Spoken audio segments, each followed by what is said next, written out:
আসসালামু আলাইকুম সুপ্রিয় দর্শক শ্রোতা, আজকে আমি আপনাদের সম্মুখে আলোচনা করব 2024 সালে সর্বনিম্ন কত টাকা থাকলে যাকাত ফরজ, যাকাত আদায় করতে হবে।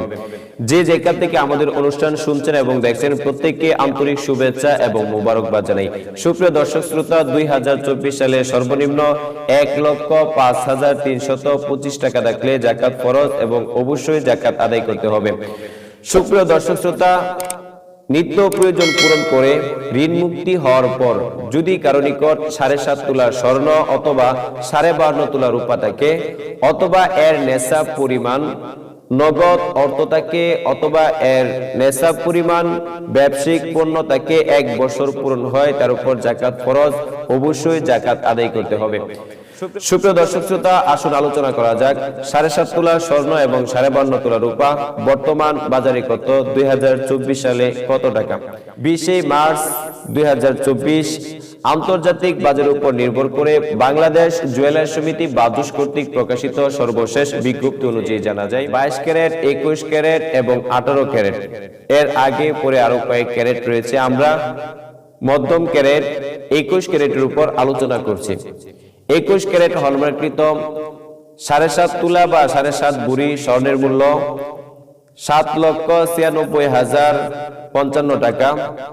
21 ক্যারেট হলমার্ককৃত 52.5 তোলা বা 52.5 ভরি রূপার মূল্য 1,05,325 টাকা।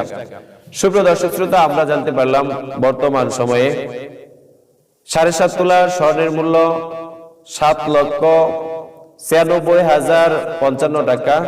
52.5 তোলা রূপার মূল্য বর্তমান বাজারে 1,05,325 টাকা। সুপ্রিয় দর্শক শ্রোতা, এই বর্তমান সময়ে যদি কারো নিকট এই পরিমাণ অর্থ সম্পদ থাকে, তাহলে 1 বছর পূর্ণ হয়, তার উপর যাকাত ফরজ, অবশ্যই যাকাত আদায় করতে হবে। সুপ্রিয় দর্শক শ্রোতা, এখন আমাদের জানার বিষয় হলো যে আমরা স্বর্ণের মূল্যের উপর যাকাত আদায় করব না রূপার মূল্যের উপর যাকাত আদায় করব। অনেক ইমামগণ স্বর্ণের মূল্যের উপর প্রাধান্য দিয়ে থাকেন। হুজুর সাল্লাল্লাহু আলাইহি ওয়াসাল্লামের যুগে 7.5 তোলা স্বর্ণ এবং 52.5 তোলা রূপার মূল্য প্রায় একই ছিল। পরবর্তী সময়ে রূপার তুলনায় স্বর্ণের মূল্য অনেক বেশি বৃদ্ধি পেয়ে যায়। যেহেতু যাকাত দরিদ্রদের থেকে উসুল করে গরিবদেরকে দেওয়া হয়, যদি যাকাতের পরিমাণ বেশি হয়, গরিব মানুষ সবচেয়ে বেশি উপকৃত হবে। এই জন্য অনেক ইমামগণ একমত পোষণ করেন যে যদি যাকাতের সর্বনিম্ন নিসাব রূপার নিসাবের উপর নির্ভর করা হয়, 1,05,325 টাকা নির্ভর করা হয়, তাহলে গরিব মানুষ সবচেয়ে বেশি উপকৃত হবে। আর অনেক ধনী মানুষের উপর যাকাত ফরজ হয়ে যাবে, যাকাত দেনওয়ালার সংখ্যা বেড়ে যাবে। এর উপর নির্ভর করে অধিকাংশ ইমামগণ একমত পোষণ করেন যাকাতের নিসাব হলো রূপার নিসাব। আর রূপার নিসাব বর্তমান বাজারে 1,05,325 টাকা। সুপ্রিয় দর্শক শ্রোতা, এতক্ষণ আলোচনার দ্বারা আপনারা বুঝতে পেরেছেন আমাদের ময়মনসিংহ শহরে ইত্তেফাকুল উলামা, বড় মসজিদ এবং বড় মাদ্রাসাগুলোতে মুফতিয়ানে কেরাম যে ফতোয়া দিয়েছেন, তারা সকলে তাদের ফতোয়ার নোটিশ অনুযায়ী আমরা জানতে পারি সকলে 1,05,000 টাকা নির্ধারণ করেছেন। আর বর্তমান বাজারে স্বর্ণ এবং রূপার যে মূল্যটা আছে এবং রূপার যে মূল্যটা আছে, আমি আপনাদের সম্মুখে 21 ক্যারেটের মূল্যের আলোচনা করে আপনাদেরকে বুঝিয়ে দিয়েছি যে কারো নিকট যদি 1,05,325 টাকা থাকে, 1 বছর পূর্ণ হয়, তাহলে তার উপর যাকাত ফরজ, অবশ্যই যাকাত আদায় করতে হবে।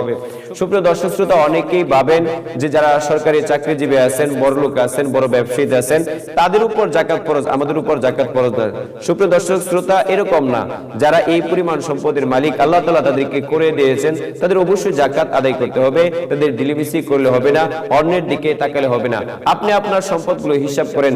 আপনার যে টাকা আছে, এই টাকাগুলো থেকে ঋণ দেওয়ার পর আপনার যে প্রয়োজন আছে, এই প্রয়োজন পূরণ করার পর আপনার নগদ যে টাকাটা আছে অথবা আপনার ব্যবসায়ের ক্ষেত্রে যে টাকাটা আপনি ব্যয় করতেছেন, এই সবগুলো টাকা, অর্থাৎ শুধু ব্যবসা অথবা নগদ অর্থ, এই দুইটার যদি আপনার এই পরিমাণ টাকা হয়, তাহলে আপনার যাকাত ফরজ, অবশ্যই যাকাত দিতে হবে।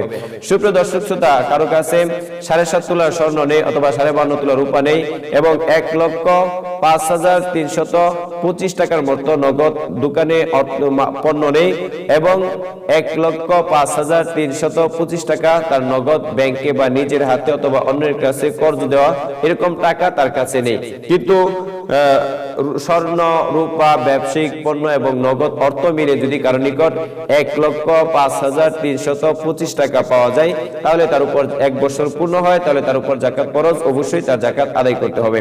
সুপ্রিয় দর্শক শ্রোতা, আমরা এতক্ষণ আলোচনা যে করেছি, এই আলোচনার যে বিষয়টা আপনাদেরকে বোঝাতে চেয়েছিলাম, সে বিষয়টা হলো যে সর্বনিম্ন আমাদের যাকাতের পরিমাণ হলো 1,05,325 টাকা। অবশ্যই আমাদের বেশিরভাগ প্রায় 80% বা 85% লোকের উপর যাকাত ফরজ, অবশ্যই যাকাত আমাদের আদায় করতে হবে। আসলে আলোচনা করা যাক যাকাতের হিসাব সম্পর্কে। 40 ভাগের 1 ভাগ, শতকরা 2.5 টাকা, 1000-এ 25 টাকা, 10,000-এ 250 টাকা, 50,000-এ 1250 টাকা, 1 লাখে 2500 টাকা, 10 লাখে 25,000 টাকা, 20 লাখে 50,000 টাকা, 50 লাখে 1,25,000 টাকা। যদি কারো নিকট 1 কোটি টাকা থাকে, তাহলে 2,50,000 টাকা যাকাত আদায় করতে হবে। সুপ্রিয় দর্শক শ্রোতা, যাকাতের শাস্তি সম্পর্কে মহান আল্লাহ পাক রব্বুল আলামিন বলেন পবিত্র কালামুল্লাহ শরীফে, যে ব্যক্তি তার সম্পদ জমা করে রাখলো, এর থেকে যাকাত আদায় করলো না, কাল কিয়ামতের ময়দানে ওই সম্পদকে আগুনে পুড়ে তার পাশে, তার পিঠে, তার কপালে, তার চোয়ালে তাকে ছেকা দেওয়া হবে। নাউজুবিল্লাহ। আল্লাহর নবী বিশ্বনবী সাল্লাল্লাহু আলাইহি ওয়াসাল্লাম যারা যাকাত আদায় না করে তাদের শাস্তি সম্পর্কে বলেন, আল্লাহ পাক রব্বুল আলামিন কাল কিয়ামতের ময়দানে এই সম্পদকে বিষাক্ত সাপ বানিয়ে তার কপালে, তার গালে, তার পাশে সুবল দেওয়া হবে এবং সাপ বলবে, আমি তোমার সম্পদ, আমি তোমার জমাকৃত এই সম্পদ। আল্লাহ তাআলা আমাদেরকে এই জাহান্নামের আগুন থেকে হেফাজত করুন, সকলে বলেন আমিন। সুপ্রিয় দর্শক শ্রোতা, যাকাতের ফজিলত সম্পর্কে আল্লাহ পাক রব্বুল আলামিন অনেকগুলো আয়াতে বলে দিয়েছেন। তারপর আমি আপনাদেরকে সবচেয়ে গুরুত্বপূর্ণ যে আয়াতটা, আল্লাহ পাক রব্বুল আলামিন বলেন, দান সদকা হলো শস্য দানার মতো, যা থেকে 7টি শীষ বের হয় আর প্রত্যেকটি থেকে 100টি করে দানা হয়। একটি দানা থেকে আল্লাহ তাআলা 700 দানা বের করে নিয়ে আসেন। ঠিক তদ্রূপ কোন ব্যক্তি যদি দান খয়রাত করে, আল্লাহ পাক রব্বুল আলামিন 1 থেকে 700 গুণ বা এর চেয়ে বেশি বৃদ্ধি করে দেন। সুবহানাল্লাহ। যারা আমাদের অনুষ্ঠান দেখেছেন এবং শুনছেন, প্রত্যেককে আন্তরিক শুভেচ্ছা এবং মুবারকবাদ জানিয়ে আজকের মতো এখানে অনুষ্ঠান শেষ করলাম। আসসালামু আলাইকুম ওয়া রাহমাতুল্লাহি ওয়া বারাকাতুহু।